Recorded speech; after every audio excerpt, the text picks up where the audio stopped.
एक समय की बात है, विशाल और गहरे सागर में एक शानदार मछली की रानी सेराफिना नामक रानी रहती थी। वह सभी प्रकार के समुद्री प्राणियों के नेता थीं, सबसे छोटे सिंहों से लेकर सबसे शक्तिशाली व्हेल्स तक। सेराफिना न केवल एक ज्ञानी और दयालु नेत्री थीं, बल्कि उन्हें विशेष वरदान भी प्राप्त था, सभी समुद्री प्राणियों की भाषा समझने और बोलने की शक्ति की। इस विशेष गुण के कारण ही उन्होंने अपनी सागरीय राज्यशाही में समझदारी और एकता लाई थी। सेराफिना का राज्य एक चमत्कारिक स्थान था, जहां सभी निवासियों ने एक दृष्टि में एक दूसरे का सम्मान किया और अपनी अलग अलगता की परवाह किए बिना जीवन यापन किया। लेकिन राज्य की सीमा के पार सागर को गंभीर खतरा का सामना था।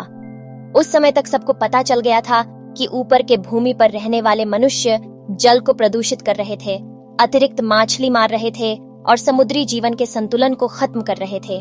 यह समाचार सेराफिना तक पहुंच गया था और उन्हें यह जानकर खतरा के प्रति जल्दी से जल्दी कार्रवाई करनी होगी। एक सुबह सूर्य के किरणों ने सागर की सतह को चमका दिया। सेराफिना ने अपनी सल्तनत के परिषद को बुलवाया, समुद्र के विभिन्न प्राणियों के सबसे बुद्धिमान और सम्मानित प्राणियों को।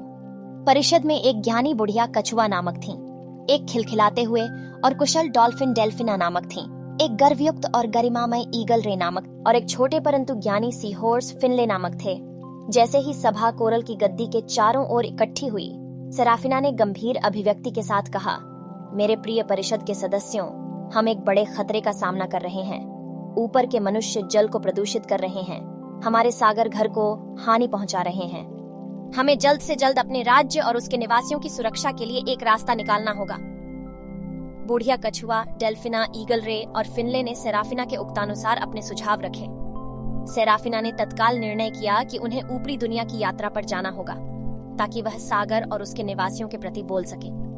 एक सुबह सेराफिना ने सागर के सतह से ऊपर तक तैरना शुरू किया और उनकी पूंछ ने पीछे से चमकीले पानी की धार छोड़ दी। जैसे ही वे ऊपर तक पहुंची, उन्होंने पानी से बाहर आकर उतरना शुरू किया।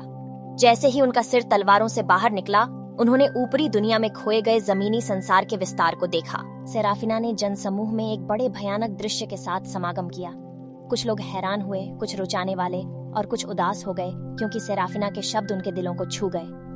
वह उन्हें उनके परिवार की कहानी से परिचित करवाती रही, जिसमें सागर की खूबसूरती, समुद्री जीवन की विविधता और सभी संबंधित प्राणियों के संपर्क में आनंद बताए गए थे। सेराफिना के शब्दों ने उन्हें समझाया कि मनुष्यों के कार्यों के परिणाम स्वरूप सागर के जीवन को विपरीत प्रभाव पहुंच रहा है। एक युवा मानव, जिसका नाम लिली था, इसे देखकर खासी प्रभावित हुई। वह सभी समुद्री जीवन के प्रति अपने प्यार को हमेशा से महसूस करती थी, लेकिन उसे कभी इसके प्रभाव की पूर्णता का अनुभव नहीं हुआ था। लिली ने सेराफिना के साथ बातचीत की और उसे वादा किया, महारानी, मैं इस समुद्री विशाल विश्व के प्रति अपने प्यार का प्रचार प्रसार करने के लिए किया गया कार्य करूंगी। सेराफिना ने खुशी से लिली की ओर मुस्कुराया और उसे कहा, प्रिय बच्ची, मुझे खुशी है कि तुम्हारी दिल की आवाज से तुम समुद्र के प्रति इतने समर्थन भाव रखती हो। जाओ और जगह जगह पर जाकर लोगों को जागरूक करो, जिससे वे समुद्र की रक्षा में एक हो सकें। लिली ने जी करते हुए उसे प्रणाम किया और वह एक बड़े पारिवारिक कार्य के साथ बाहर निकल गई। लिली ने जल सफाई के अभियान की शुरुआत की, स्कूलों में भाषण दिया और प्लास्टिक के अपघटन को रोकने के लिए अभियान चलाया। लिली के कार्यों के प्रभाव से और भी लोग जुड़ गए, जिससे उन्होंने अपने आचरण और विचारधारा में सकारात्मक परिवर्तन देखा। समय बीतने के साथ सागर के हालत में भी सुधार होने लगे। कोरल रीफ पुनर्जीवन कर रहे थे, मछली के पॉपुलेशन बढ़ रहे थे और समुद्री जीवन ने अपनी खूबसूरती को वापस प्रकट किया। सेराफिना अपने सागरीय राज्य में वापस लौटी, जहां उनके समझदार सल्तनत ने उन्हें उनके बहादुराने काम के लिए प्रशंसा की। सागर का राज्य एकजुटता और सहयोग से भरा हुआ था, जिसमें समुद्री प्राणियों और भूमिवासियों की साझी संरक्षण भावना थी।